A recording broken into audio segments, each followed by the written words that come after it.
I know that you all are as excited as I am to move forward with this masterclass.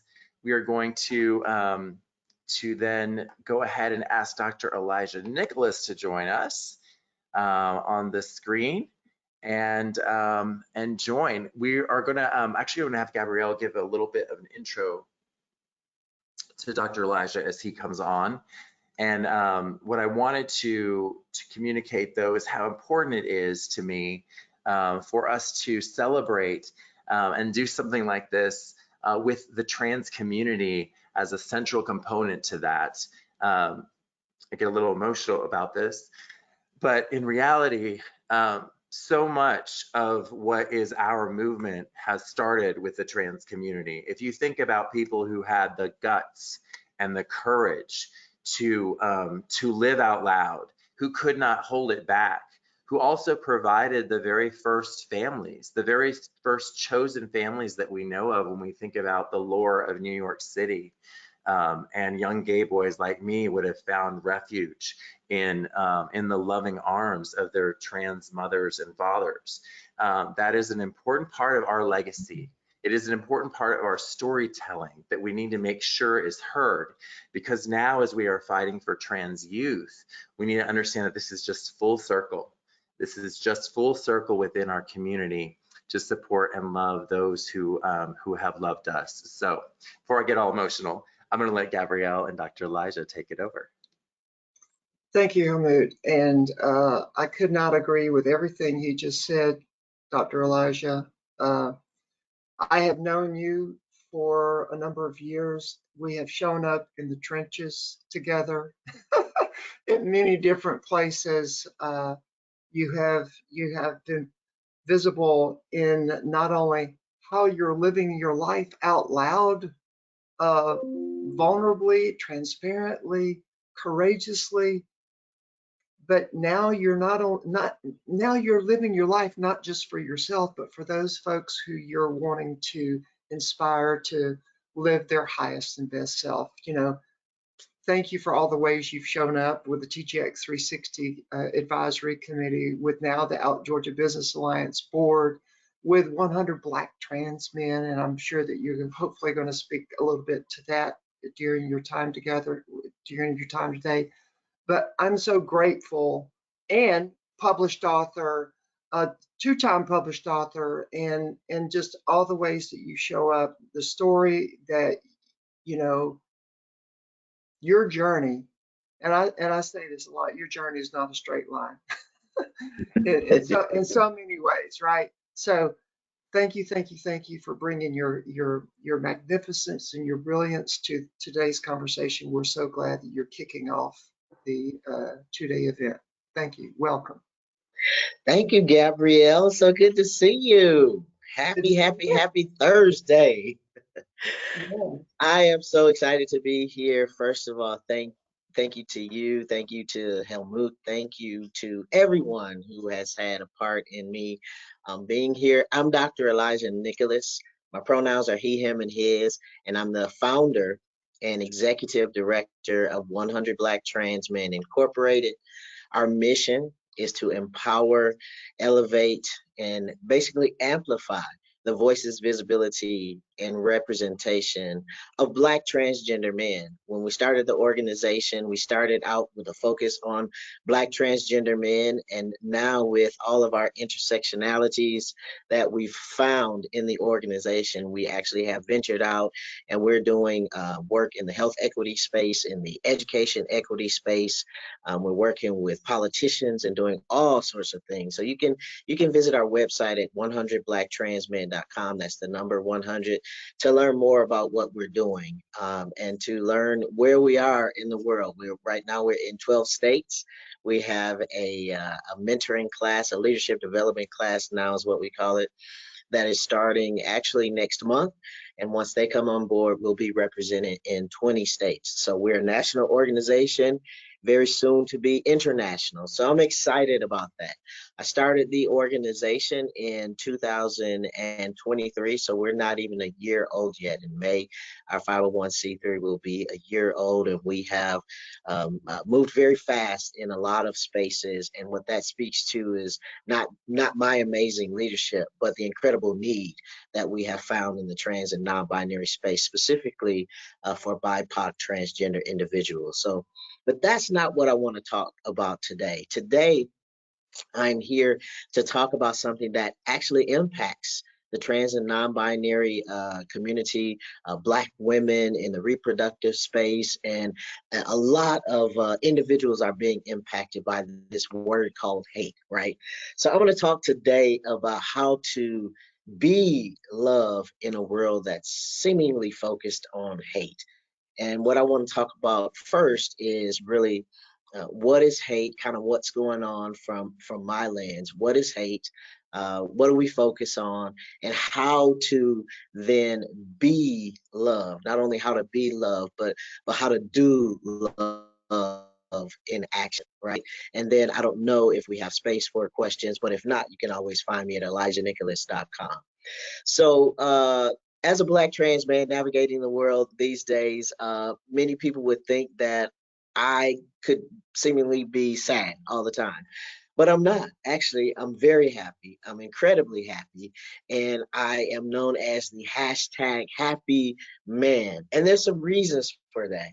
And in this time that we have together, I want to share my recipe, if you will, for how I got to the space that I'm in now, and just give you a few tips from one of the books that I've written that I think will help you actually today if you implement these things starting today, tonight before you go to bed. I think you'll see a change right away when you wake up tomorrow. Actually, when you go to sleep tonight, I think you'll sleep a lot more peaceful just by implementing a few things. So we are in a time where we have the most anti-trans uh, bills, proposed bills, and legislation ever in the history of our country, right? Some say that that is rooted in hate, and some say, depending on which side of the fence, if you will, that you sit on, some will say that it's rooted in love.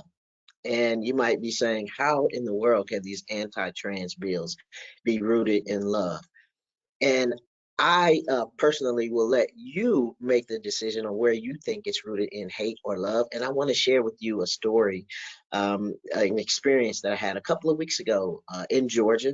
I had the opportunity to navigate the House of Representatives floor with Representative Park Cannon, and I had the opportunity to speak to a lot of representatives at the time, state representatives, that is. And one of the representatives that I spoke to happened to be the author of one of the bills that is actually considered a hate bill, right? And I wanted to just speak to this person and understand where their what their motive was, but also where their heart was. I wanted to understand why such a bill would be presented at all, right? Where did it come from? And so I had an opportunity to not just talk to this person, but to listen.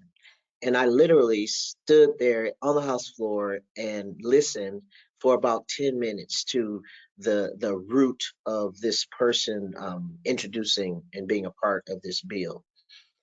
And in the end, what it came down to, from my perspective, listening, is fear. It came down to fear of where their child is going to use the bathroom and be safe, fear of where what their child is going to be taught or told in school, fear of what their child and friends are going to see and experience in the world, right? And one of my questions was, I understand that, and do you understand, or can I help you understand how some of the same concerns you have, I have as a trans man going in the bathroom, navigating the world. And all of that, basically, what we came to the middle agreement on is that we all want to be safe, right? And so I share that story because sometimes when we don't know the backstory of why, for example, just focusing on the anti-trans bills, sometimes if we don't know the backstory of why this person who was sitting behind the computer taking time to actually write this bill, we don't know really the backstory, right? We don't know why they did that. Now, I'm not justifying that bill, but I just wanted to give you a perspective of what this person shared with me. So my takeaway was, you know, how can we get together in the same room and identify one, some commonalities, and two, identify some paths to safety for all people, right? How can we do this kind of in a bipartisan way, if you will, speaking from a political perspective, right? And so I have yet to meet with this person again. It's my intention to meet with them regularly and just see, maybe the bill, one of the bills actually has already passed through on up, I believe, to the Senate, and so maybe the bill will pass. And you know what? I cannot focus on the fact that the bill passed so much as I choose to focus on what can we do to make sure a bill like this doesn't pass in the future, or if it does pass, it's something that's creating a safe space for all of us. So I share that story because what I have learned, navigating life for a few years, what I have learned is oftentimes hate is sometimes it's intentional. I'm not saying that, but oftentimes hate it comes from a space, three different spaces: a space of fear, which I just explained how this person wrote this bill in a space of fear. Two, it comes from a space of misunderstanding, misunderstanding that I'm not going in the bathroom for any other reason other than to use the bathroom, right? And then three, from no understanding, from zero understanding. And what I mean by that is I'm of the perspective that medical providers should be a part of the discussion when we create these political bills, if these bills are going to be put before our representatives, right? I am also of the perspective that none of this, as a retired veteran, 24 years, 10 months, and 8 days, I served in the military. As a retired senior officer in the military, I don't think any of this any of it should be codified or a part of our legislation, right? That's really where I come from. So when I say no understanding, fear comes when a bill is written and there's absolutely no understanding of the trans experience, from a lived experience or from a biological experience, right? So that that is the context that I'm speaking from when I talk about hate, right? To me, that's the definition of hate: fear, misunderstanding, and no understanding. So, how do I navigate the world still happy and joyful and just in this amazing space? It's because I choose to. And that is the first point that I want to encourage you to do, right? I choose to focus on being happy. And I'm gonna talk about being happy and doing happy a little bit later. But Dr. Elijah, I choose every single day. I choose happy every single day. I choose happy at night before I go to bed, which makes me wake up in joy. It makes me wake up, helps me wake up in peace. It helps me wake up just balanced and aligned, right? And so I'm not saying that I am oblivious of the hate that is running rampant in the world. I am saying that my vibration, my energy is focused internally and on my happiness. That's what allows me to then vibrate happiness in and around me all the time. How do I do that? There's a couple things. On one of the books that I wrote, you'll get a copy of a free ebook that I wrote as well. It's called Propel: Unleashing Your Higher Self in the New Year.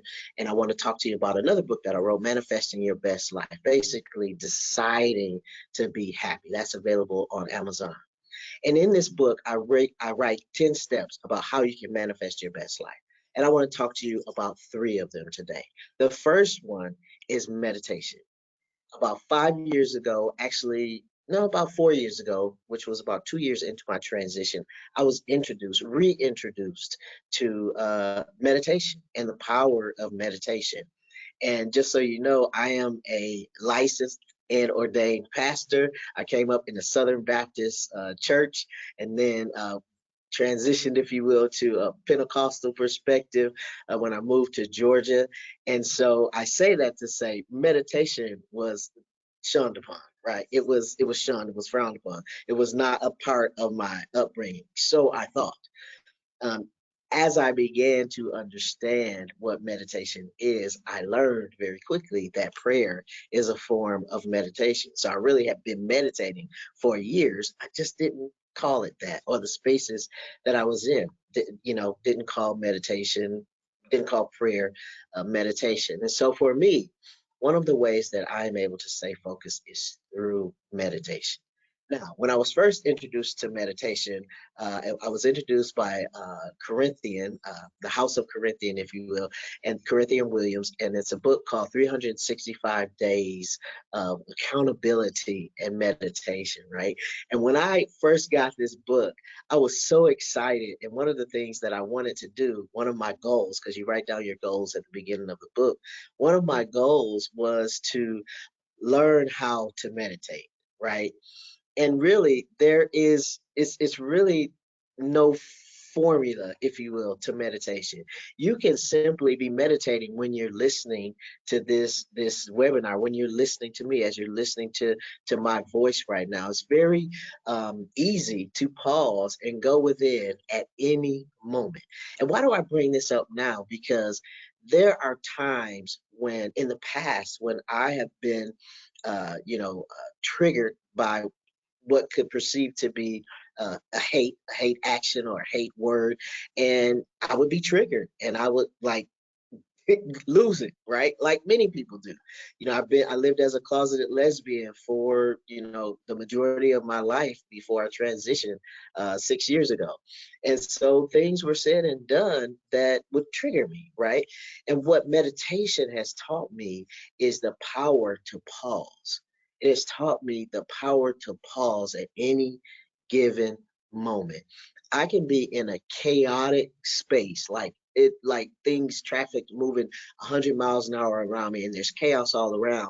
And I make the choice to pause and go within, even if it's for 60 seconds. When I first started my journey to meditation, I thought I had to sit in a yoga pose and I had to focus. Now, that is good, and I do that as well, but that is not always possible. And I learned that, you know what? Standing on the house floor, navigating the room, I can go within and get in alignment with Elijah, with my inner self, and not focus on all the chaos that's going on around me, right? So that's the first thing. The second thing is vibration. I talk about vibration in my book Manifest Your Best Life, as well as in my book Propel.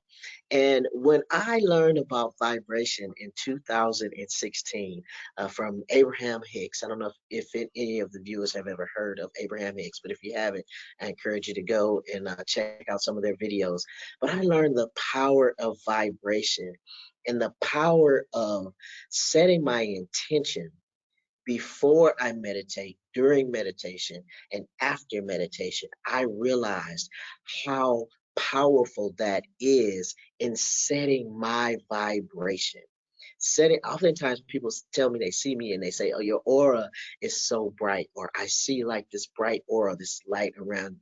And that's because I'm very intentional about setting my vibration before I leave the house, before I speak in spaces like this. Even if it's virtual, I believe you can feel a person's energy and a person's vibration, even through the screen, right? So meditation and vibration. And then the other thing that I want to talk to you about, which I believe if you start today, I do believe that you can feel better immediately going to sleep, and that is the power of gratitude. Let me tell y'all, gratitude and being intentional about pausing, not just for meditation, not just for shifting my vibration, but pausing to show gratitude that has changed my life. I have a journal. Matter of fact, my journal right here. I keep my journal, and I keep my journal so that anytime I need to shift my mood immediately, and I have the capability to not just go within and meditate, but to pause and write down a few things that I'm grateful for in this moment, it immediately changes my vibration and the frequency that I navigate the world with, right? And why do I mention those things? Meditation, vibration, and gratitude.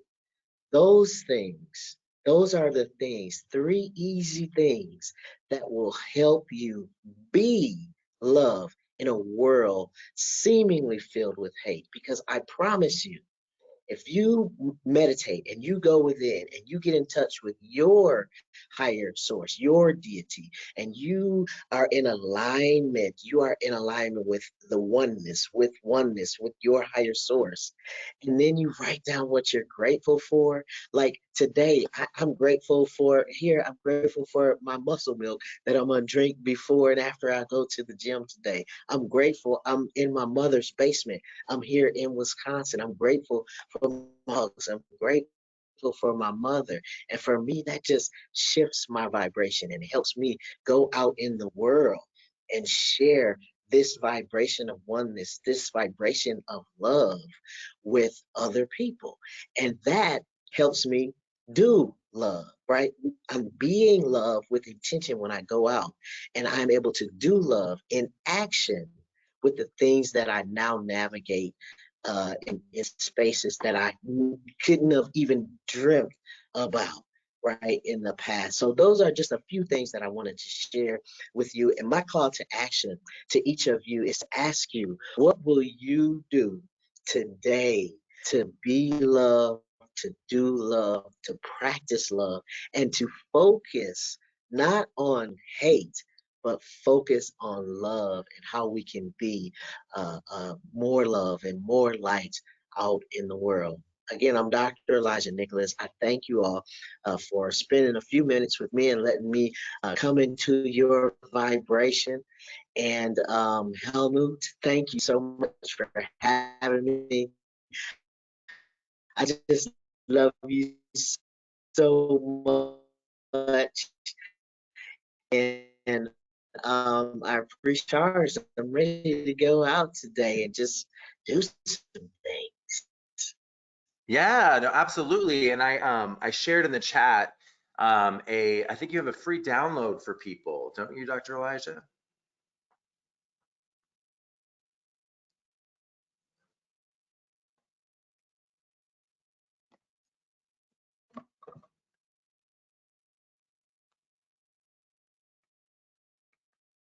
Yes, it is called Propel, Unleashing Your Higher Self. My screen is frozen, so hopefully you can still hear me. Unleashing Your Higher Self in the New Year. It is. And Can you you're still a hear little me, frozen. Helmut? Huh? I think he was a little frozen. Oh, let me refresh. Okay. Can you hear me? Let's see. I think I see a blank screen. The network is not being kind to you Well, today. can you hear me? I can hear you. Yes, I can hear you. All right. Okay. If you can hear me, that's all that matters. Yes, there is a free ebook in the chat, and please go ahead and download. That'll be available for the next 24 hours. That's right. So the free ebook. Thank you for that piece. You know, I was reminded. I also had gone to the Capitol here in Georgia, similarly around the laws that we're looking at, and I relate. I hear that fear so much from people around their lack of knowledge. Right? They have fear for their own kids, and it's like there's just a lack of knowledge, right? The reality is that there's a lot more fear for the trans children than there is for the others. And some of that's just the laziness of our system. The whole system's built in a way that we don't pay for the type of care that we'd like our children to receive. in the educators that we have and that we put in the school systems to begin with. We need to shift the way that we are working. All right, so I know that our next topic is actually to have Brian McNaught join us. Are you still there, Dr. Elijah? Okay. All right. So I'm trying to be here, but I think my network has said we are moving in fear and the vibration is gone. you're so powerful that you just shut down the network. Bam. Bam, it is. That's right. Oh my gosh, that's so funny. But thank you so much for having me. I really appreciated this time. Yeah, no, appreciate you too so much. Thank you. And we will share your for those of you who aren't going to be able to attend all the sessions, we'll wind up sharing all the freemiums for everyone in a nice summary email at the end of our time together. So thank you very much. I don't know, Carson. I think Carson, we're working through. Let's see here. I think Brian is in as a participant. We'll have him join us. I'll promote you, Brian, to a presenter, a panelist, so that you can join the rest of the group and be able to present. All right, great. Hey. All right, now let me do one thing. I did want to share with you all. You're going to kind of get some of these little beauties from me throughout the day. Let's see. Can you all see that? There we go. Hi, Brian. Hi. Hey, we're going to get some more time to chat, which will be great. All right, so what you all are seeing, the rest of you in the course are seeing an Athens Pride and Queer Collective. You'll see that is athenspride.org donate. Athens Pride and Queer Collective was so kind to share this experience with their constituents, and we wanted to be sure to share it back. So for those of you who want to donate, you can do so. The QR code is there or the URL. They appreciate every dollar as they are working hard to show pride in the Athens area, which is where so many of the youth, the young, are learning their colors, so to speak. So appreciate them and appreciate your giving to that cause.